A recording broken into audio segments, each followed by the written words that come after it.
Hello உறவுகளை, இன்றைக்கான குட்டி ஸ்டோரியில் ஒரு தக்காளி பற்றின ஸ்டோரி தான் நான் உங்ககிட்ட ஷேர் பண்ண வந்திருக்கேன்.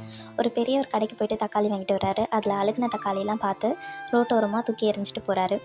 சில நாள் கழித்து அந்த பக்கம் வரும்போது அது நல்லா பச்சை பசேர்னு செடியாக இருந்திருக்கு. அந்த செடியை பார்த்துட்டு இதென்ன பெரிய கனி காய்ச்சிற போகுது அப்படின்ட்டு போயிடுறாரு. ஒரு 2 மாதம் கழித்து அந்த பக்கம் வராரு. அந்த பக்கம் வரும்போது அந்த செடியில் நல்லா கனி காய்ச்சிருக்கு.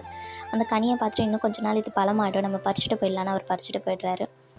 இந்த தக்காளியிலேருந்து நம்ம கற்றுக்க வேண்டிய விஷயம் என்னன்னு கேட்டிங்கன்னா, அழுகி போன தக்காளி தானேன்னு அவர் தூக்கி போட்டார்.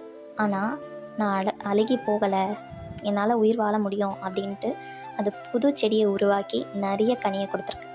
நம்மளும் அப்படிதாங்க, நம்மளால் முடியாதுன்னு நினச்ச நிறைய விஷயத்துலேருந்து ஒதுங்கிறோம். ஆனால் நம்மளால் முடியும்னு நினச்சா முடியும். இதை தான் நம்ம இந்த ஸ்டோரியிலேருந்து கற்றுக்குறோம். முடியாதென்று விட்டுறாதீங்க, நம்மளால் முடியும், நிச்சயம் முடியும். எதுவாக இருந்தாலும் முயற்சி செய்யுங்க, வெற்றி பெறுங்க. Happy morning. தேங்க்ஸ் ஃபார் வாட்சிங்.